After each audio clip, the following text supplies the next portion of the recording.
पूर्व क्लास रे आमे आलोचना करथिले भारतर विभिन्न स्थान मानकरे जोठु कि हमर प्री पालियोलिथिक कल्चर एवं मेसोलिथिक एवं नियोलिथिक कल्चर विभिन्न सब उदाहरण पाइथिले कि जो कोठु आमे केउ प्रकारर सब प्रस्तर जुगर उदाहरण सहित एवं केउ केउ प्रकारर मेटेरियल सब मिलिथिला। तो सेइथिरे मु आपनको केंद्र भारत विषय रे आलोचना करिथिली। केंद्र भारतर बेलान उपत्यका विषय रे आलोचना करथिले। वर्तमान आमे बेलान उपत्यकार आमे आगु बढ़िबा। तारे आमे पळे आसीबा मध्य गांगेय उपत्यका रे। मध्य गांगेय उपत्यका रे चिरांड एवं सोनवार ठारे विभिन्न प्रकारर प्रस्तर खनन करा जायतिला एवं सेही समय रे जो लोक माने रहुथिले सो नूतन प्रस्तर जुगर लोक मानकर जीवन शैली उपरे विभिन्न प्रकार धारणा मिलिथिला। तो चिरांड ठारे विभिन्न पर्याय रे खनन कार्य होइतिला एवं एई खनन कार्यरु नूतन प्रस्तर जुगर मानवती क्षुद्र प्रस्तर उपकरण मूल्यवान प्रस्तर कंठी एवं माटी पात्र मिलिछि। यहा व्यतीत कुराड़ी हातुड़ी चक्की एवं विभिन्न प्रकार अस्थि अलंकार मध्ये मिलिछि। अस्थि अलंकार रे हमर चूड़ी कानफुल पदक आदि मिलिछि। तो आमे वर्तमान समय रे आमे आलोचना करि चलिछे जो आमर जो आजिकली जो मेटेरियल कल्चर जो इवोल्यूशन होइछि अथवा पदार्थ संस्कृतिर जो आमर जो विवर्तन होइछि। तो आपण माने एठु एई आलोचना रो जानि परथिबे कि भଳି भाबरे से पदार्थर विवर्तन घटिछि। ए जो आमे जो आजिका डेट रे जो कानफुल पिंचे बेकर पिंचे तो एटा खाली ए जुगरे नहीं कि आमे जो आगुरु भाबु आजिका जुगरे जो हमर जो सब विभिन्न प्रकार माने कोन कि खाइबा पीबा ए सब एबरु आरंभरू सेमानक पाखरे जो सब नथिला समय क्रम रे मनुष्य को पूरा सेति पई हमर मानव को सेति पई प्राणी जगत रे सब उच्च स्थान दि जायछि। से तार बुद्धि लगई एवं परिवेश परिस्थिति को देखि विभिन्न प्रकार समय रे से निजको विभिन्न विवर्तनर भाग बने निजको खूब उन्नत करि चलिछि। तो यह व्यतीत विभिन्न प्रकार माटी पात्र मिली एवं माटी पात्र विभिन्न रंगर माटी पात्र मिली। ता व्यतीत धान गहम जब डाली आदि विभिन्न शस्य से चाष करुवार प्रमाण मिली। यह व्यतीत विभिन्न प्रकार अस्थि कहाँ मिली गाई छेली विभिन्न प्रकार गृहपालित पशुर अस्थि मिली पक्षीर अस्थि मिली एवं सेमाने कृषि और पशुपालन सहित शिकार और माछ धरिया काम करुले प्रमाण मिली। तेणु बिहार रे रोहटस जिलार कुद्र नदी कूल सेनुआ ठारू विभिन्न प्रकार खनन मिली। खनन विभिन्न प्रकार धारणा मिली आमको। बर्तमान आम पलैस पूर्व भारत माने आमर ओडिशा पश्चिम बंग और आसाम। तो आमे माने कौन कि भारतर सब जगह विषय जानिले। बर्तमान आम ओडिशा विषय सामक धारणा पाइबा। तो मयूरभंज जिलार कुचाई खोर्धा जिलार गोलबाई शासन केन्दुझर जिलार जुआर कुआर अनुगुल जिलार शंकरजंग आविर्भूत होते। तो ये खनन हाथ निर्मित माटी नूतन प्रस्तर जुगर मानवकृति एवं माइक्रोलिथ टूल सब मिली। गोलबाई ठारू आमर से भाव में यार किछिटा अंशविशेष मिली। ताहा व्यतीत विभिन्न प्रकार फूलदानी विभिन्न प्रकार वृत्ताकार आयतकार झाटीमाटी घर गुड़िकर अवशेष मिली। गोलबाई शासन और शंकरजंग ठारे मिलिथिबा विभिन्न अवशेषरू समीक्षण कले जना पड़े जे यही संस्कृति नूतन प्रस्तर जुग संस्कृतिर समय काल ख्रीष्टपूर्व 2000 ख्रीष्टपूर्व 700 मध्य थिला। तो वर्तमान आमे पळे आसीबा आसाम रो दाउजाली हाडिंग एवं कामरूप जिले में सरुतरु रे खनन हमको बहुत किसी जिनस मिली। कौन कौन मिली सेमती विभिन्न रंगर माटी पात्र दाउजाली हाडिंग रे कुराड़ी कुठारी छेणी चक्की आदि मिली। शिल मिली माटी पात्र हस्तनिर्मित सब जिनस मिली आमको। तो यही सब आलोचना करी हमें जानीपारू कि यह ख्रीष्टपूर्व 5000 हजार मध्य प्रचलित थी। बर्तमान आम पढ़ा दक्षिण भारत को। तो ये आमको भारत विभिन्न जगार क्यों क्यों जगार कौन कौन मिली ताने यह प्रमाण करने चाहूँ जे भारतर सबु जगार अल्प बहुत से समय पाखापाखि समय नूतन प्रस्तर जुगर आरंभ होती। नूतन प्रस्तर जुगर व्यवहार द्वारा आपण मैंने एत समय आलोचना भितर आप देखिपारे सबुठी माटी पात्र ठू आरंभ करी विभिन्न प्रकार रंग ढंगर घर विभिन्न प्रकार चाषर प्रमाण आम पाचे गृहपालित पशुर प्रमाण आम पाचे काठ कुराड़ी प्रकार सब व्यवहार करता प्रमाण पाचे।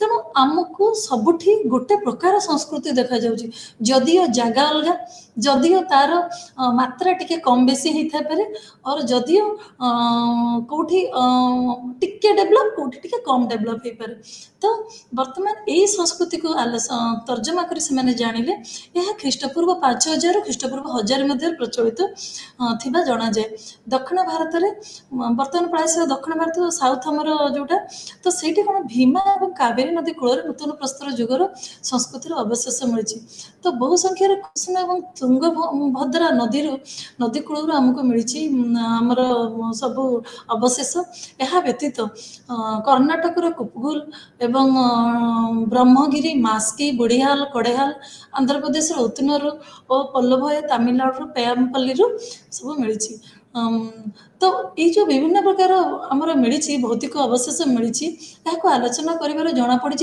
3000 वर्ष 3000 रु ख्रीष्टपूर्व 1000 भितर थिला एवं ये नूतन प्रस्तर जुग को 3टी पर्यायर चिन्हित कराई प्रथम पर्यायर धातु उपकरण अनुपस्थित लक्ष्य देखा जाई नथिला द्वितीय पर्यायर तांब किंबा ब्रोंज अल्प परिमाण में मिली तृतीय पर्यायर लौह वस्तु मिली वर्तमान वाटगल कोडेकाल एवं उतनूर आदि स्थल प्राचीनतम पर्यायर मध्य किछिटा अंश मिली एवं कर्णाटक रायचूर जिलार अवस्थित वाटगल खनन जना पड़ी जे प्रथम पर्यायर छोट छोट उपकरण द्वितीय पर्यायर बहु प्रकार हस्तनिर्मित एवं चक माटीर पात्र मिली आंध्र प्रदेश रे महबूबनगर जिलार अवस्थित उतनूर विभिन्न प्रस्थ कुठार प्रस्थ फलक एवं विभिन्न प्रकार रंगर माटीपात्र मिली तो कर्णाटक हावेरी जिलार तुंगभद्रा नदी कूल हालूर अवस्थित एमको किसी जिनस मिली तेणु ये जो विभिन्न संस्कृति को आम आलोचना करी हालूर नूतन प्रस्तर जुग संस्कृतिर समय काल 2000 ख्रीष्टपूर्व बोली पड़ी यही जगार आमको बाजरा धान कोलथ आदि शस्यर किसी अंश विशेष मिली ताबादे माछ धरिया कंटा तामर निर्मित कोठार मिली तेणु यही सब मिली बर्तमान पड़ा आसा पाउंस गदा को तो ये पाउंस गंधाटा कौन पाउंस गदारे कौन मिलता ये पाउंस गंधा हूँ पशु खुआड़ स्थान में गोबर को पड़ा फल ये पाउंस गदा सृष्टि होता तो ये पाउंस गदा स्थल गुड़िक मेन पशु खुआड़ सब मिली तो उतनूर ठारे मिलता पाउंस गदा गाईगोरी खुरा चिन्ह अच्छी तो उतनूर पल्लभय कुपगल कोडगाल एवं बुढ़िहाल आदि गुरुत्वपूर्ण स्थान में पाउंस गदा मिली पशुर पालन चिन्ह मिली कर्णाटक गुलबर्ग जिलार अवस्थित बुढ़िहाल पाउंस गदा एक बसती स्थलर दृष्टांत दिए गोपालन को से केते गुरुत्व देउथिले ता व्यतीत मेंढा छेली महिष आदि विभिन्न प्रकार गृहपालित पशु पालन करुथिले बोली प्रमाण मिले यह छड़ा यही स्थल विभिन्न प्रकार नाली धूसर माटी पात्र प्रस्तर उपकरण अस्थि उपकरण एवं मूल्यवान प्रस्तर अंतर्भुक्त ये सब जना पड़े ता व्यतीत से बाजरा गोटे मुख्य शस्य थिला यही अंचल चाष होता अन्य शस्य मध्य जब और कोलथ अंतर्भुक्त थिला वर्तमान नूतन प्रस्तर जुगर बसती और कौ जगार कौटी कौटी कौन कौन मिली देखी दिखाते प्रथमटा कहीदे प्रथम हूँ पाकिस्तान मेहरगढ़ किलगुल मोहम्मद एवं रणगुंठाई काश्मीर बुरजाहम गुफरकाल उत्तर प्रदेश हूँ कडिहा एवं महागरा पश्चिम बंग पराजादेवी ओडिशा आमर कुचाई गोलबाई शासन कुआर एवं शंकरजंग आसाम दावजाली हाड़ेंगी एवं सरतरु कर्नाटक कुपगलु हालूर टेक्लाकोटा ब्रह्मगिरी मास्की आंध्र प्रदेश उतनूर पिकलीहाल एवं नागार्जुनकोंडा तमिलनाडु पोयमपल्ली से पढ़ा आसला बर्तमान आम सामाजिक जीवन केमी आम अल्प बहुत सामाजिक जीवन विषय आलोचना कर सारी तेना प्रथमतः से छोट मोट झाटी माटी कुड़िया रोते एवं केतक कुड़िया छात छपर थिला से मुख्यतः पहाड़ पाखे पहाड़ पाख एवं नदी कूल अवस्थापन करते कृषि एवं पशुपालन को से निजर मुख्य जीविका भाव व्यवहार जीविका भाव भावुले ता सहित शिकार को मध्य से ग्रहण करते पशुपालन कर मांस क्षीर और चमड़ा व्यवहार करते गृहपालित पशु भाव गाई गोरु मेढ़ा छेली आदि अंतर्भुक्त थिला ता फल चेर वन्य डाली विभिन्न खाद्य शस्य धान गहम माछ क्षीर यह खाद्य थिला ଧର୍ମ ବିଶ୍ୱାସରେ ସେମାନେ ତାଙ୍କ ପୂର୍ବପୁରୁଷକୁ ଖୁବ୍ ବିଶ୍ୱାସ କରୁଥିଲେ ଏବଂ ତା ବ୍ୟତୀତ ପରିବାରର ସୁଖ ସମୃଦ୍ଧି ପାଇଁ ସେମାନେ ବହୁତ ପ୍ରକାର ପୂଜାପାଠ କରୁଥିଲେ। କାଶ୍ମୀର ଉପତ୍ୟକାରେ ମଣିଷମାନଙ୍କ ସହିତ ସେମାନେ ପଶୁମାନେ ଯଥା କୁକୁରମାନଙ୍କୁ ବି ସମାଧି ଦେବାର ଦେଖାଯାଇଛି। ଦକ୍ଷିଣ ଭାରତ ନୂତନ ପ୍ରସ୍ତ ଯୋଗୁଁ ଲୋକମାନେ ମୃତକକୁ ମାଟି ନିର୍ମିତ ଭସ୍ମ ପାତ୍ରରେ ରଖି ଗୃହର ଚଟାଣ ତଳେ ସମାଧି ଦେଉଥିଲେ। ଏହି ଭସ୍ମ ପାତ୍ର ବେଳେବେଳେ 2 କିମ୍ବା ଅଧିକ ମୃତଶର ରଖାଯାଉଥିଲା। ଦକ୍ଷିଣ ଭାରତର ୱାଟଗଲ ଠାରେ ସେମାନେ ଓରନ ବୁରିଆଲ ଏବଂ ଏକ୍ସଟେଣ୍ଡେଡ ବୁରିଆଲ ମଧ୍ୟ ଦେବାର ପ୍ରମାଣ ମିଳିଛି।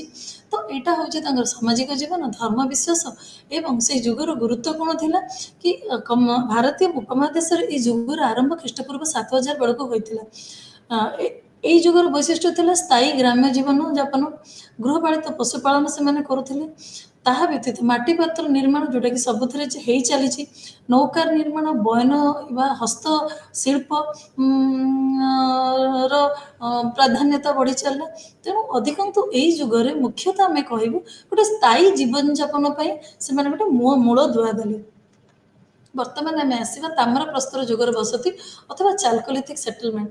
ତେଣୁ ଏହି ସମୟରେ ଆଦି ମାନବ ଦ୍ୱାରା ପ୍ରଥମେ ଧାତୁ ଭାବରେ ତାମ୍ରର ବ୍ୟବହାର କଲେ ତ ଅଥବା ୟାକୁ କପର ଏଜ୍ ବୋଲି କୁହାଯାଏ। ଏହା ପ୍ରାୟ ଖ୍ରୀଷ୍ଟପୂର୍ବ 3000 ବେଳକୁ ଜଣାଯାଇଥିଲା। ଏହି ଯୁଗରେ ତାମ୍ରର ବ୍ୟବହାର କରାଯାଉଥିଲା। ପ୍ରସ୍ତର ନିର୍ମିତ ବିଭିନ୍ନ ପ୍ରକାର ଚକି, ପେଷ୍ଟେଲ, ହାମରଷ୍ଟୋନ୍ ଇତ୍ୟାଦି ଲୋକମାନେ ଏହି ସମୟରେ ବ୍ୟବହାର କରୁଥିଲେ। ବିଭିନ୍ନ ପ୍ରକାର ଉପକରଣ ଯଥା ସିଜେଲ, କାଠ, କୁରାଢ଼ୀ ଏବଂ ଶାବଳ ମଧ୍ୟ ବ୍ୟବହାର କରୁଥିଲେ। ତ ଏହି ସମୟଟି 1962 ମସିହାରେ ଏସ୍.ଡି. ସଂଖାଳିଆ କେତେକ ଅଞ୍ଚଳକୁ ଚିହ୍ନଟ କରି ଏହାକୁ ନୂତନ ପ୍ରସ୍ତର ଯୁଗ ଏବଂ ତାମ୍ର ପ୍ରସ୍ତର ଯୁଗର ମିଳିତ ଗୁଣ ଦେଖାଯାଏ ବୋଲି କହିଲେ। ତ କୋଉ ଯୁଗ ଥିଲା, ସେ କୋଉ ଜାଗା ଥିଲା ସେଗୁଡ଼ା? ସେଇ ରାଜ୍ୟଟି ଥିଲା ମୁଖ୍ୟତଃ ଦକ୍ଷିଣ ଭାରତ, ବିଶେଷତଃ ଆନ୍ଧ୍ରପ୍ରଦେଶ, କର୍ଣ୍ଣାଟକ, ତାମିଲନାଡୁ ଆଦି ରାଜ୍ୟ ଏଥିରେ ଅନ୍ତର୍ଭୁକ୍ତ ଥିଲା। ତାପରେ ଏଥିରେ ଅନ୍ତର୍ଭୁକ୍ତ ଥିଲା। ତେଣୁ ସେମାନେ କ'ଣ କଲେ ନା ଏହି ସମୟରେ ବିଭିନ୍ନ ପ୍ରକାର ପରିବର୍ତ୍ତନ ଦେଖିଲେ। ତ ସେ ପରିବର୍ତ୍ତନରେ ନୂତନ ଅଞ୍ଚଳରେ ବସତି ସ୍ଥାପନ, ଅଳଙ୍କାର ନିର୍ମାଣ, ତାମ୍ର ବ୍ରୋଞ୍ଜର ବ୍ୟବହାର, ଚକ ନିର୍ମିତ ମାଟି ପାତ୍ର ରେଖାଚିତ୍ର ଓ ଶୈଳ ଦ୍ୱାରା ମାଟି ପାତ୍ରର ଶୋଭାବର୍ଦ୍ଧନ, ନୂତନ ପ୍ରସ୍ତର ଯୁଗ ତୁଳନାରେ ଅଧିକ କିସମର ଶସ୍ୟ ଚାଷ। ତେଣୁ କେଉଁ ଜାଗାରେ ଦେଖାଯାଇଥିଲା? ଆହାର ବଣାସ ସଂସ୍କୃତି, ଗଣେଶ୍ୱର ଯୋଧପୁର ସଂସ୍କୃତି, କାୟଥା ସଂସ୍କୃତି, ମାଳବ ସଂସ୍କୃତି, ଜରୁଏ ସଂସ୍କୃତି, ସଲବଦା ସଂସ୍କୃତି ଏବଂ ନରହନ ସଂସ୍କୃତି। ତ ଏହି ସବୁ ସଂସ୍କୃତି ବିଷୟରେ ମୁଁ ଆପଣଙ୍କୁ ଅଳ୍ପ ସମ୍ୟ ଜ୍ଞାନ ଦେଇଦେବି। ତେଣୁ ଆହାର ବଣାସ ସଂସ୍କୃତି ଖ୍ରୀଷ୍ଟପୂର୍ବ 2600ରୁ ଖ୍ରୀଷ୍ଟପୂର୍ବ 1900ରେ ଥିଲା। ତ ଏହା ଦକ୍ଷିଣ ପୂର୍ବ ରାଜସ୍ଥାନ ବଣାସ ନଦୀ ଉପତ୍ୟକାରେ ଲାଭ କରିଥିଲା। ଏହି ସଂସ୍କୃତିଟି ଅଧିକାଂଶ ସ୍ଥାନ ମେୱାର ଅଞ୍ଚଳରେ ଅବସ୍ଥିତ। ଏହା ଛଡ଼ା ଉଦୟ ଧାରଣା ଦେଇଥିଲେ। ତ ଏହାକୁ 2 ପର୍ଯ୍ୟାୟରେ କରାଯାଇଥିଲା। ପ୍ରଥମଟି ଆଦ୍ୟ ଐତିହାସିକ, ଦ୍ୱିତୀୟଟିକୁ ପ୍ରାକ୍-ଐତିହାସିକ କୁହାଯାଏ। ଖନନ ସମୟରେ ବିଭିନ୍ନ ପ୍ରକାର ଚୁଡ଼ି, ଛୁରୀ, କୁରାଢ଼ୀ ଏବଂ ତାମ୍ର କାରିଗରୀ ଦେଖାଯାଇଥିଲା। ଏହି ସ୍ଥଳରୁ ଛେଳି, ମେଣ୍ଢା, ଘୁଷୁରୀ, ବିଭିନ୍ନ ପଶୁପାଳିତ ର ଉଦାହରଣ ମଧ୍ୟ ମିଳିଥିଲା। ହାତୁଡ଼ି ପ୍ରସ୍ତର ଶିଳ୍ପର ମଧ୍ୟ ପ୍ରମାଣ ମିଳିଥିଲା। କ୍ଷୁଦ୍ର ପ୍ରସ୍ତର ଉପକରଣ ଏବଂ ତାମ୍ରଖଣ୍ଡ, ମୂଲ୍ୟବାନ ପ୍ରସ୍ତରର କଣ୍ଠି ସବୁ ଏହି ସ୍ଥାନରୁ ମିଳିଥିଲା। ଏହାପରେ ଆମେ ଆସିବା ବାଲଥାଲା ଜାଗାରେ। ଏହି ଜାଗାରୁ ମଧ୍ୟ ସେହିଭଳି କଞ୍ଚା ଇଟା ପ୍ରସ୍ତର କାଦୁଅରେ ଗୃହ ନିର୍ମିତ ଭଳି ମିଳିଲା। ଏହା ବ୍ୟତୀତ ଗହମ, ଯବ ମିଳିଛି। ଗହମ, ଯବ, ବାଜରା, ବିରି, ମୁଗ, ଡାଲି ଜାତୀୟ ଶସ୍ୟ ମିଳିଛି। ଏହା ବ୍ୟତୀତ ନୀଳଗାଈ, ହରିଣ, କୁକୁଡ଼ା, କଇଁଛ, ମାଛର ହାଡ଼ ମଧ୍ୟ ମିଳିଛି। ତା ବ୍ୟତୀତ କୁରାଢ଼ୀ, ଛୁରୀ, ବଟାଳି, ତୀରାଗ୍ର ସବୁ ପ୍ରମାଣ ମିଳିଛି। ପୋଡ଼ା ଇଟା ଏବଂ ଅନ୍ୟାନ୍ୟ ପଦାର୍ଥରେ ନିର୍ମିତ ଅଳଙ୍କାର ଯଥା ହାର ଏବଂ ଚୁଡ଼ି ଏହି ସ୍ଥାନରେ ମିଳିଛି। ତେଣୁ ଏହି ଖନନରୁ ଆମକୁ ବିଭିନ୍ନ ପ୍ରକାର ଜିନିଷ ମିଳିଲା। ତା ବ୍ୟତୀତ ସେମାନେ କହୁଛନ୍ତି ଗୋଟେ ଗାତ ଭଳିଆ ମିଳିଛି ଯେଉଁଥିରେ ସେମାନେ ଭାବନ୍ତି ସେମାନେ ସବୁ ଦ୍ରବ୍ୟ ଗଚ୍ଛିତ କରିକି ରଖୁଥିଲେ। ତ ଏହି ପର୍ଯ୍ୟାୟକୁ ସେମାନେ 3700ରୁ ଖ୍ରୀଷ୍ଟପୂର୍ବରୁ 2000 ସମୟ ଅବଧି ମଧ୍ୟରେ ନିର୍ଣ୍ଣୟ କଲେ। ବର୍ତ୍ତମାନ ପଳାଇ ଆସିବା ଗୁଣେଶ୍ୱର ଏବଂ ଯୋଧପୁର ସଂସ୍କୃତି। ତ ଏହି ସଂସ୍କୃତିଟି ଉତ୍ତର ପୂର୍ବ ରାଜସ୍ଥାନରେ ଗଢ଼ି ଉଠିଥିଲା। ଏ 3ଟି ଜିଲ୍ଲାକୁ କଭର କରିଥିଲା, ଶିକାର, ଜୟପୁର ଏବଂ ଝୁନଝୁନୁ। ଏବଂ ଏହି ବିଭିନ୍ନ ପର୍ଯ୍ୟାୟରେ ଏହି ଜିଲ୍ଲାର ଆମକୁ ତୀରାଗ୍ର, ବଛାଗ୍ର, ମାଛଧରା କଣ୍ଟା ଆଦି ଥିଲା। ଏବଂ ପ୍ରଥମ ଦ୍ୱିତୀୟ ପର୍ଯ୍ୟାୟ ପରେ ତୃତୀୟ ପର୍ଯ୍ୟାୟରେ ବହୁ ପରିମାଣରେ ମାଟି ପାତ୍ର ଏବଂ ତାମ୍ର ନିର୍ମିତ ମାନବକୃତି ମିଳିଥିଲା।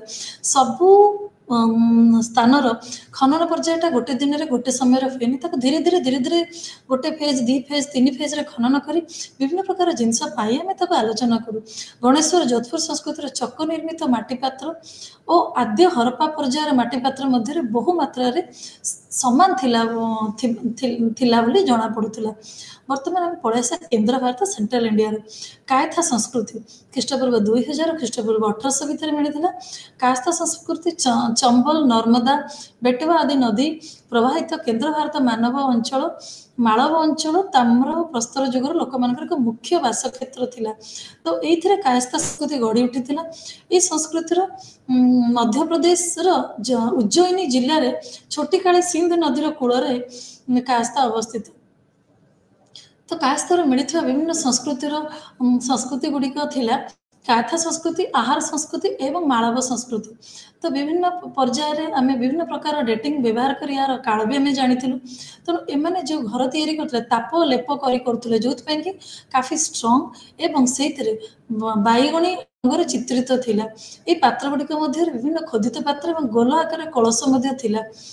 ତ କାୟସ୍ଥରୁ ମିଳିଥିବା ବିଭିନ୍ନ ପ୍ରକାର ପ୍ରସ୍ତର ଏବଂ ତାମ୍ର ଉପକରଣରୁ ବିଭିନ୍ନ ପ୍ରକାର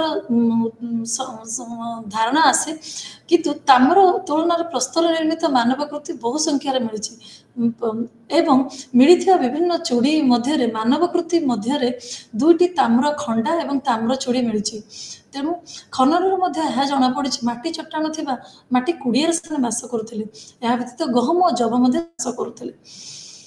ତ ବର୍ତ୍ତମାନ ଆମେ ଆସିବା ମାଳବ ସଂସ୍କୃତିକୁ। ଏହା 1700ରୁ ଆମର 1400 ଭିତରେ ଖ୍ରୀଷ୍ଟପୂର୍ବ ମଧ୍ୟରେ ଦେଖାଯାଇଥିଲା ଏବଂ ଏହା ଗୋଟେ ବୃହତ୍ ନଦୀ, ଗୋଟେ ହେଉଛି ଚମ୍ବଲ ଏବଂ ନର୍ମଦା ନଦୀ କୂଳରେ ଏହା ଏଇ ସଂସ୍କୃତିଟା ମିଳିଥିଲା। ତ ଏଇ ସଂସ୍କୃତିର ବିଶେଷ ଗୁଣ ମହାରାଷ୍ଟ୍ରର ଦାଇମାବାଦ, ଇନାମାଗାଁ ଏବଂ ପ୍ରକାଶଠାରେ ଚିହ୍ନିତ ହୋଇଥିଲା ଏବଂ ଏହାକୁ 1700ରୁ 1400 ମଧ୍ୟରେ ବିକାଶ ଲାଭ କରିବାର ପ୍ରମାଣ ମିଳେ। ତ ନର୍ମଦା ନଦୀ ଦକ୍ଷିଣ କୂଳରେ ମଧ୍ୟ ନବଦତ୍ତଲି ଅବସ୍ଥିତ। ମାଳବ ସଂସ୍କୃତି ମଧ୍ୟ ସର୍ବବୃହତ୍ ବସତି ସ୍ଥଳ ପାଇଁ ଏହାକୁ ପ୍ରକାଶ କରାଯାଇଛି। ତେଣୁ ଏହି ସମୟରେ ଲୋକମାନେ ଆୟତକାର ଅଥବା ଗୋଲାକାର ଘର ବ୍ୟବହାର କରୁଥିଲେ। ମାଟି କାନ୍ଥ ସହିତ କାଠ ଖୁଣ୍ଟି ସେମାନେ ସଫଳତାଙ୍କର ତିଆରି କରୁଥିଲେ। ସେମାନେ ମାନବାକୃତି ମଧ୍ୟରେ କୁରାଢ଼ୀ, ଚୁଡ଼ି, ମାଛ ଧରିବା କଣ୍ଟା ମଧ୍ୟ ଅନ୍ତର୍ଭୁକ୍ତ ଥିଲା। ତ ନଗଦାଠାରେ ତାମ୍ର ପ୍ରସ୍ତର ଯୁଗ ପର୍ଯ୍ୟାୟରୁ କଞ୍ଚା ଇଟାରେ ନିର୍ମିତ ଗୃହର ମଧ୍ୟ ସନ୍ଧାନ ମିଳିଛି। କୃଷି ଓ ପଶୁପାଳନ ମଧ୍ୟ ତାଙ୍କର ଗୋଟେ ଜୀବିକା ଥିଲା। ବିଭିନ୍ନ ପଶୁର ଅସ୍ଥି ମଧ୍ୟ ମିଳିଛି। ଗହମ, ଯବ, ବିରି, ମୁଗ ମଧ୍ୟ ସେମାନେ ପାଇଛନ୍ତି। ସେମାନେ ବନ୍ୟ ପଶୁ, ପକ୍ଷୀ, ମାଛ, କଇଁଛର ମାଂସ ଖାଉଥିଲେ। ଏହା ବ୍ୟତୀତ ସେମାନଙ୍କର ବିଭିନ୍ନ ପ୍ରକାର ଚକ ନିର୍ମିତ ମାଟି ପାତ୍ର, ଯାହାକି ହଳଦିଆ ମାଟି ଏବଂ ସ୍ୱରବର୍ଣ୍ଣ ପ୍ରଲେପିତ ଥିଲା ଅଥବା କ୍ରିମ୍ କଲର୍ର ଥିଲା।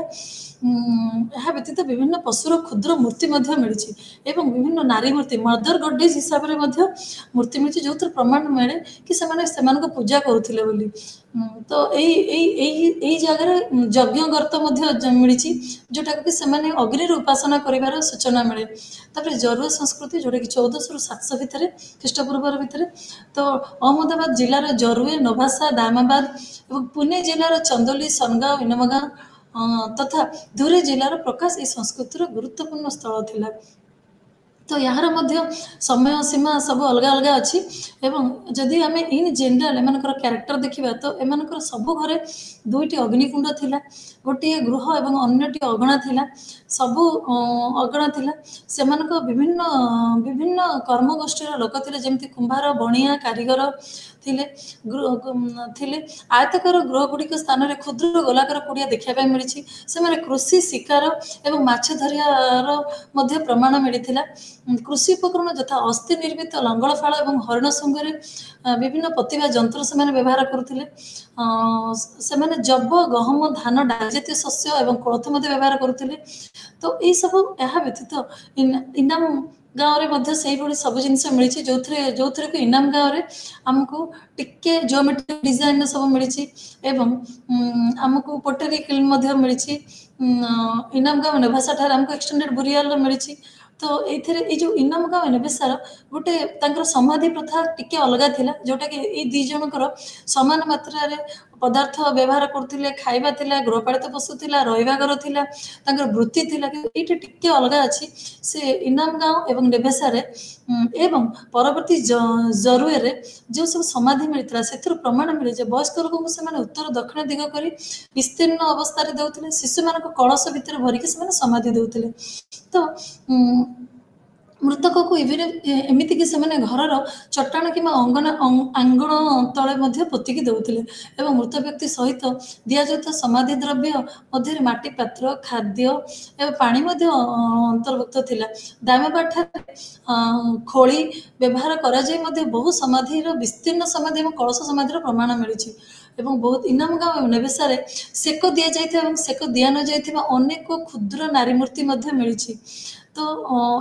एमाने नारी मूर्ति गुड़ी मिली तो जना पड़े एमाने देवी शक्ति को उपासना करुले बोली तो बर्तमान आम पलि आसवा उत्तर दक्षिण सबलदा संस्कृति विषय जोटा कि 2300 रु 2000 वर्ष मध्य ख्रीष्टपूर्व मध्य मिली एवं विभिन्न प्रकार माटीपात्र व्यवहार कराउथला माटीपात्र वैशिष्ट्य यह थिला कि माटीपात्र चक निर्मित गाढ़ पिंगलर चॉकलेट वर्णर थिला एवं यहाँ पर प्रलेप उपरे उपकरण अस्त्रशस्त्र ज्यामितिक विषय वस्तु नहीं बहुत शैलीर चित्र करा जायतिला एई रंगर थिला विभिन्न डिजाइन से करा जायतिला माटीपात्र मुख्यतः थाली कंसा जलपात्र एवं फूलदानी आकार में मिलता धीरे धीरे महाराष्ट्र विभिन्न जगार कथुआर जगार बहुत प्रकार प्रमाण मिली तो बर्तमान आम देखा ताम्र प्रस्तर जुगर विभिन्न गुरुत्वपूर्ण केन्द्र कास्ता संस्कृति आमर कौटू मिलला सिंध नदी कूल मध्य प्रदेश मिलला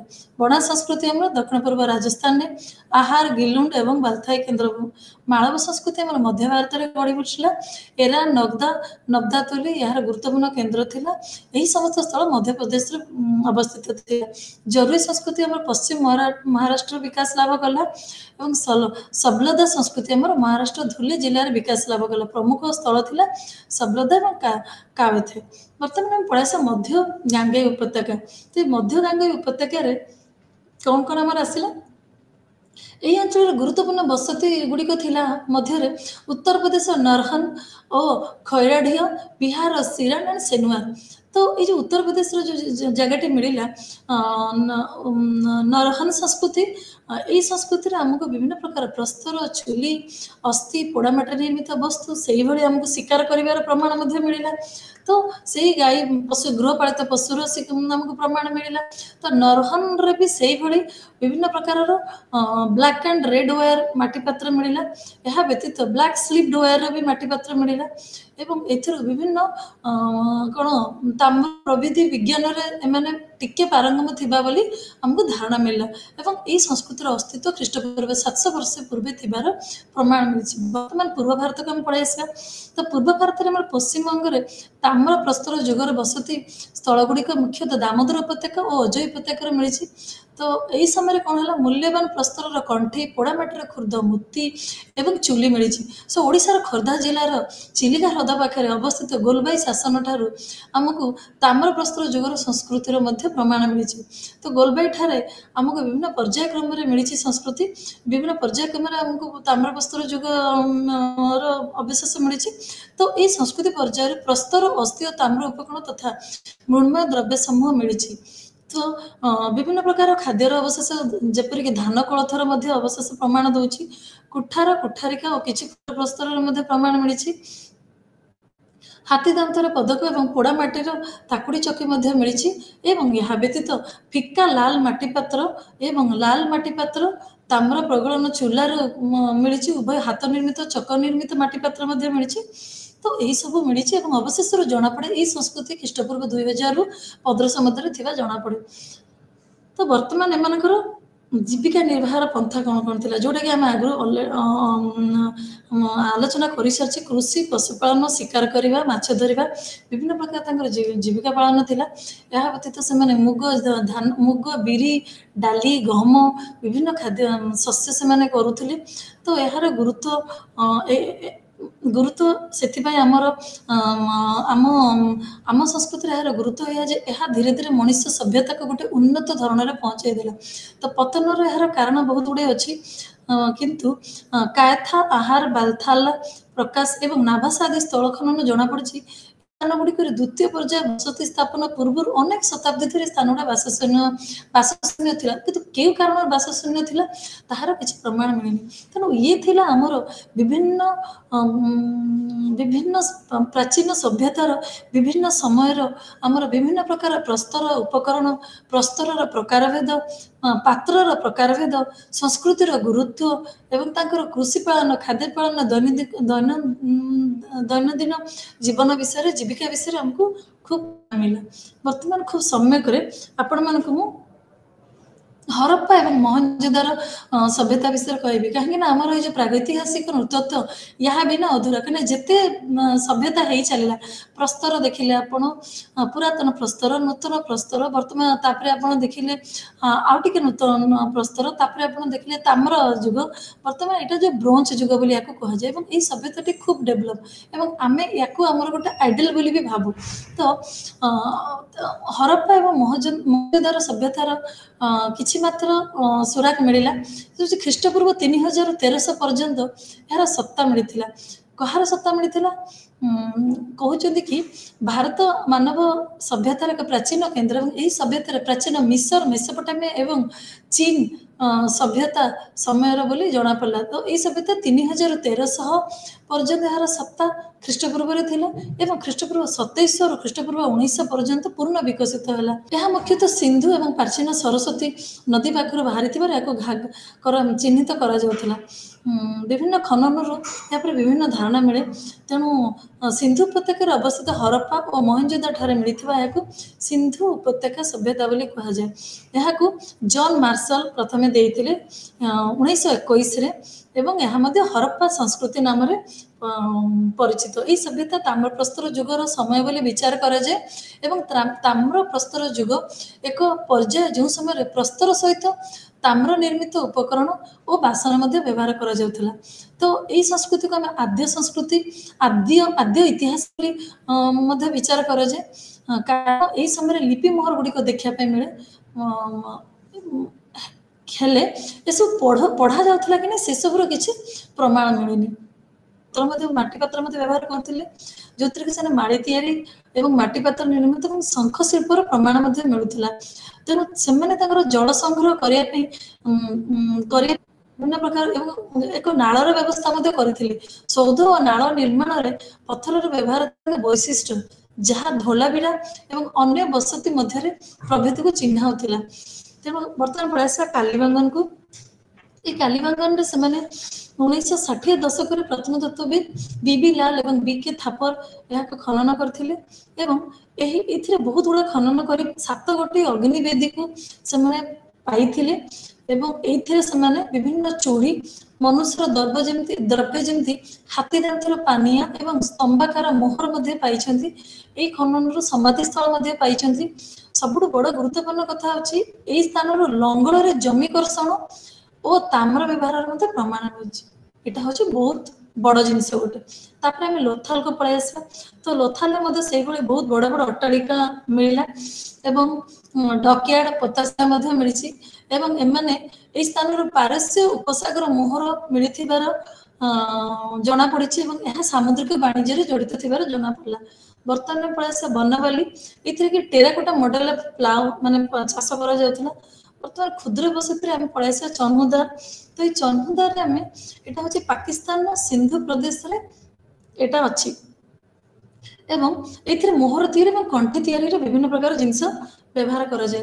ବର୍ତ୍ତମାନ ଆମେ ପଳେଇ ଆସିବା ଏଇ ବେଲୁଚିସ୍ତାନର ଏଇ ଜାଗାରେ ଆମେ ବେବିଲୋନିଆ ବୋଲି ଜାଗାଟାକୁ କହୁ, ଯେଉଁଥିରେ କି ବାଣିଜ୍ୟର ବ୍ୟବହାର ହୁଏ। ତାପରେ ଆମେ ପଳେଇ ଆସିବା ବାଲାକୋଟ। এই କରାଚିର ଉତ୍ତର ପଶ୍ଚିମରେ ଏଟା ଅବସ୍ଥିତ। ଏହି ସ୍ଥାନରୁ ବିଭିନ୍ନ ମାଟି ପାତ୍ର ସହିତ ନୀଳବର୍ଣ୍ଣର ମଣି ମଧ୍ୟ ମିଳିଛି ଏବଂ କେତେକ ପଶୁ, ଗାଈ, ଗୋରୁ, ଛେଳି, ମେଣ୍ଢାର ଅସ୍ଥିର ପ୍ରମାଣ ମଧ୍ୟ ମିଳିଛି କି ଏମାନେ ପଶୁପାଳନ କରୁଥିଲେ। ତାପରେ ରୋପାର ପ୍ଲେସ୍ ଯେଉଁଟାକି ପଞ୍ଜାବରେ ଆମର ଅବସ୍ଥିତ ଏବଂ ଏହାକୁ ୱେଡି ଶର୍ମା ଖନନ କରିଥିଲେ। ଏଇଥିରୁ ବିଭିନ୍ନ ପ୍ରକାର ପାତ୍ର ମଧ୍ୟ ମିଳିଛି ଏବଂ ଖନନରୁ ବହୁ କବର ମିଳିଛି, କଣ୍ଠି ଏବଂ ମାଟି ପାତ୍ର ମଧ୍ୟ ମିଳିଛି। ତାପରେ କଡିଜି ପଳେଇ ଆସିବା। ମହେଞ୍ଜୋଦାର 50 କିଲୋମିଟର ପୂର୍ବରେ ସିନ୍ଧୁ ପ୍ରଦେଶର ସିମ୍ଭୁ ନଦୀରେ ବାମ କୂଳରେ କଡିଜି ଅଛି। ତ तो ये हरप्पा संस्कृति आद्य विकसित पर्यायर अवशेष यही स्थल मिली।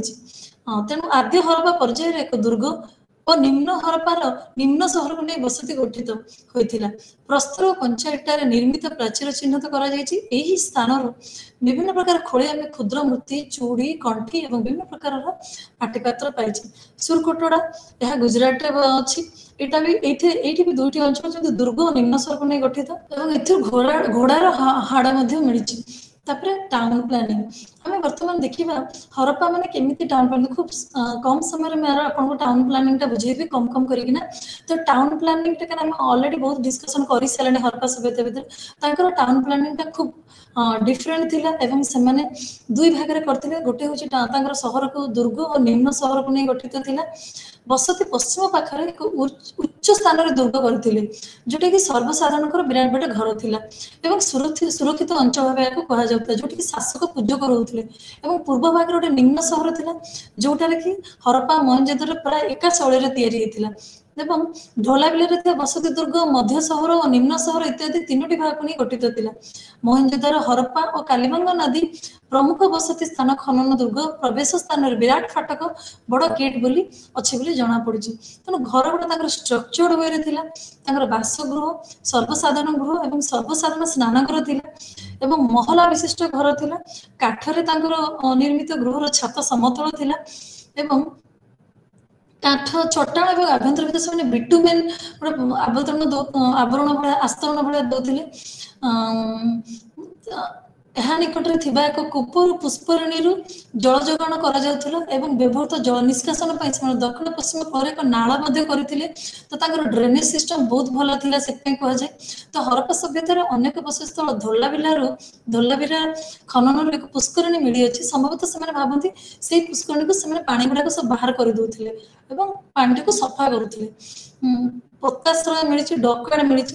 तो तार दीर्घ थिला 233 मीटर प्रस्थ 35 एवं उच्चता 8। ए पोताश्रय जलस्तर नियंत्रण करने यार पूर्व कांथपटे एक जल प्रवेश पथ रखा जायतिला तथा जल निष्कासन एक नालर व्यवस्था करा जायतिला। एक पोताश्रय भाव चिन्हट कर इतिहास लोक मैंने लोथल हरप्पा संस्कृति को एक मुख्य वाणिज्य केन्द्र विश्वास करती। शस्यागार विराट बृहत शस्यागार थिला जोटी कि 12टा घर थिला एवं ए 12टा घर को 2टी समांतर धाड़ी रे 6टी कर गृह थिला एवं मोहनजोदड़ो मिलता बृहत कोठ को शस्यागार भाव से चिन्हित करते। सब बड़ जोटा मिलता शस्यागार भाई चिन्हित करते। तो से जो नाला गुड़ा थिला नाल निर्माण करते से नाल गुड़ा रास्ता कड़े थिबा मध्यम धरण नाल सहित संयुक्त होते एवं से मध्यम नाल गुड़ी मुख्य रास्ता थी नाल सहित संयुक्त होते जोटा कि कहते जल निष्कासन व्यवस्था माटी निर्मित पटेरे नल व्यवहार करा आश्चर्य कथा से समय नाल गुड़ी सफा करने निरीक्षण करने घोड़णी थी प्रवेश पथ मान व्यवस्था जोटा कि आम आजिकल ड्रेनेज सिस्टम देखा जाऊनी। नाल गुड़ी पोड़ा इटा या कादुआ बाली मिश्रण जोड़ा जाता। ये नाल गुड़ी इटा और प्रस्तर खंड द्वारा जोड़ा जाता। तो प्रत्नतत्वविद ताको खोल के बाहर करके जानिले जे मुख्य नालू नदी को दूषित जल गुड़ाक पठा जाता। तेणु से बसती खूब सफा सुतरा और खूब हाइजीन थिला एवं लोक मैंने बहुत भलरे से रोते। तो से मातृदेवी को पूजा कर जना पड़े एवं मातृ मूर्ति गुड़ाक रखी थे एवं से हरप्पा संस्कृति एक मोहर एक नारी नाभि एक वृक्ष बाहर चित्रण करी जहाँकि सृष्टि शक्ति एवं उर्वरतार प्रतीक। तो मोहर अन्य पार्श्व जड़े पुरुष दा धरबार जड़े स्त्री हाथ उपरक उठाई भूमि में पशिबार चित्रण करा जायछि। तो यह सब जना जाए बलि प्रथा थिबार विश्वास करा जाए। गर्भवती नारी और शिशु को धरी माटी निर्मित अनेक प्रतिमूर्ति मिली। पशुपति से हरप्पा एक पुरुष देवता को उपासना करुले बोली जना पड़े जो कि वर्णन से शिव को पूजा करुले जना पड़े। तेणु ब्रंच मूर्ति मिली नर्तकी मूर्ति और वृषभ मूर्ति अन्य एक आकर्षण थिला। मोहनजोदड़ो मिलता ब्रंच निर्मित मूर्ति वृषभ मूर्ति हरप्पा कलाकृति अन्य एक सुंदर नमूना। तो प्रस्तर मूर्ति से कलाकृति दुई प्रकार मिली गोटे दाढ़ी थी बियर्ड मैन एवं गोटे मस्तक विहीन पुरुष मूर्ति मिली। तो मोहनजोदड़ो मिलता এই ମୂର୍ତ୍ତି को ସେମାନେ ପୁରୋହିତ ରାଜା ବୋଲି କୁହାଯାଏ। এই ମୂର୍ତ୍ତି 7 ଇଞ୍ଚର ଏବଂ এই ମୂର୍ତ୍ତିରେ ଥିବା ସେ କହୁଛନ୍ତି ଯେ ତାର ଗୋଟେ ଛୋଟ ନିଶ ଏବଂ ମୁଣ୍ଡର କେଶର ମଧ୍ୟ ଭାଗରେ ଦେଖିବା ପାଇଁ ମିଳିଛି। କେଶର ଗୁଡାକ ମଧ୍ୟ ଭାଗରେ ମାନେ ଗୋଟେ ଚୁଟି ଭଳିଆ ବାନ୍ଧିବାର ଦେଖାଯାଉଛି। ତ ଏମାନଙ୍କର ଆଖି ଦୁଇଟି ଅର୍ଦ୍ଧମୁଦ୍ରିତ ଅବସ୍ଥାରେ ଦେଖିବା ପାଇଁ ମିଳିଛି। ତାପରେ ସେମାନେ ଶବ ସତ୍କାରଟା ଯୋଉଟା କି ବହୁତ ଇମ୍ପୋର୍ଟାଣ୍ଟ, କାହିଁକିନା ଶବ ସତ୍କାରରୁ ମୁଁ ଆପଣଙ୍କୁ କହିଛି ଏଇଠୁ ଆମେ ଗୋଟେ ସଭ୍ୟତା କେତେ ଉନ୍ନତ ଜାଣିପାରିବା। ସମ୍ପୂର୍ଣ୍ଣ ସମାଧି, ଆଂଶିକ ସମାଧି ଏବଂ ଶବ ଦାହ ପରେ ସମାଧି। ତ ପୁରାଟା ସମାଧି ଦଉଥିଲେ ଯୋଉଥିରେ କି ସେମାନେ ଉତ୍ତର ଦିଗକୁ ରଖିକି ଦଉଥିଲେ। ଏବଂ ଆଂଶିକ ସମାଧି କ'ଣ, ସେ ମୃତ ଶରୀରକୁ ପଶୁ ଖାଇଗଲା ପରେ ତାର ସବୁ ଅସ୍ଥି କଙ୍କାଳକୁ ସେମାନେ ସଂଗ୍ରହ କରିକି ତା ସହିତ ସାମଗ୍ରୀ ସହିତ ସମାଧି ଦଉଥିଲେ। ଏବଂ ତାପରେ ଆଉ ଗୋଟେ ଥିଲା ଯୋଉଥିରେ ଶବ ଦାହ ପରେ ସେ ଭସ୍ମକୁ ପାତ୍ରରେ ରଖି ମାଟି ତଳେ ପୋତିକି ସମାଧି ଦଉଥିଲେ। ତେଣୁ ହରପ୍ପାର ସମାଧି, ତାର ସ୍ଥାପତ୍ୟ, ତାର କଳା ଖୁବ ଉନ୍ନତ ଧରଣର, ଏହାର ଲେଖନୀ ଶୈଳୀ ମଧ୍ୟ ଖୁବ ଉନ୍ନତ ଥିଲା। ତେଣୁ ଐତିହାସିକ ମତରେ ଏହି ଲିପି ଦ୍ରାବିଡ଼ ଭାଷା ଶ୍ରେଣୀର ଅଟେ, କିନ୍ତୁ ଅନ୍ୟ କେତେକ ଆର୍ଯ୍ୟ ଭାଷାର ସାମଞ୍ଜସ୍ୟ ମଧ୍ୟ ଦେଖାଯାଇଛି। ତ ଏହି ସଭ୍ୟତାର ଏତେ ଖୁବ ଉନ୍ନତ, ଏତେ ଏତେ ଭଲ ସଭ୍ୟତାଟି କେମିତି ଅଧପତନ ହେଲା ତା ବିଷୟରେ ବି ଟିକେ ଖାଲି କହିଦେବି। ତ ବହୁତ ଲୋକ ମତବାଦ ଦିଅନ୍ତି, ବହୁତ ଐତିହାସିକ ମାନେ ମତବାଦ ଦିଅନ୍ତି କି ଏହା ବନ୍ୟା ହେଉଛି ଏହା ପାଇଁ ବହୁତ ବଡ଼ କାରଣ ଥିଲା, ଏବଂ ସିନ୍ଧୁ ନଦୀର ଗତିପଥ ପରିବର୍ତ୍ତନ, ଏହା ବ୍ୟତୀତ ଜଳବାୟୁ ପରିବର୍ତ୍ତନ, ଏହା ବ୍ୟତୀତ ଆର୍ଯ୍ୟମାନଙ୍କର ଆକ୍ରମଣ ଏବଂ ଭୂକମ୍ପ, ପ୍ରାକୃତିକ ବିପତ୍ତି, ତା ବ୍ୟତୀତ ପ୍ଲେଗ ଭଳି ଏକ ଖୁବ ବିଷାକ୍ତ ରୋଗ, ପରିବେଶ ସନ୍ତୁଳନ ନଷ୍ଟ ଏବଂ ବାଣିଜ୍ୟ ଅବନତି, ଏହା ହେଉଛି ଏହି ସଭ୍ୟତାର ଅନ୍ତର କାରଣ ବୋଲି ଐତିହାସିକ ମାନେ ଏହାକୁ ବିବେଚନା କରନ୍ତି। ତେଣୁ ଐତିହାସିକ ମାନେ ଭାରତର ଏହି ନଗର ସଂସ୍କୃତି ପତନର ବୟସ ସୀମା ସମ୍ଭବତଃ ଖ୍ରୀଷ୍ଟପୂର୍ବ 1700 ବେଳକୁ ଏହି ସଭ୍ୟତାର ଅନ୍ତ ଘଟିଥିଲା ବୋଲି ଐତିହାସିକ ମାନେ ଧାରଣା ଦିଅନ୍ତି। ତେଣୁ ଏହି ସଭ୍ୟତାର ନଗର ପରିକଳ୍ପନା, ନାଗରିକମାନଙ୍କ ପାଇଁ ସୁବିଧା ସୁଯୋଗ, ଏହାର ପ୍ରାଚୀର ବ୍ୟବସ୍ଥା, ଏହାର ମୋହର, ଏହାର ମାଟି ପାତ୍ର, ଏହାର ଜଳ ନିଷ୍କାସନ ବ୍ୟବସ୍ଥା, ଏଇସବୁ ବ୍ୟବସ୍ଥା ଏଇ ଲୋକମାନଙ୍କର ଏକ ସ୍ୱତନ୍ତ୍ର ପରିଚୟ ପ୍ରଦାନ କରେ। ଏହା ବ୍ୟତୀତ ହରପ୍ପା ସଂସ୍କୃତିକୁ ଏକ ସର୍ବୋଚ୍ଚ ସ୍ଥାନରେ ନେଇ ପହଞ୍ଚାଏ। ଏବଂ ଆମେ ଏକଥା ବି ଭାବୁ କି ଆଜି ପର୍ଯ୍ୟନ୍ତ ଯେତେ ସଂସ୍କୃତି ଆସିଛି, ହରପ୍ପା ମହେଞ୍ଜୋଦାରୋ ସଂସ୍କୃତି ହେଉଛି ସବୁଠୁ ଉଚ୍ଚ ସ୍ଥାନରେ। ସୋ ଆଜିର କ୍ଲାସଟିକୁ ମୁଁ ଏତିକି ସାରିଲି। ସମସ୍ତଙ୍କୁ ଧନ୍ୟବାଦ।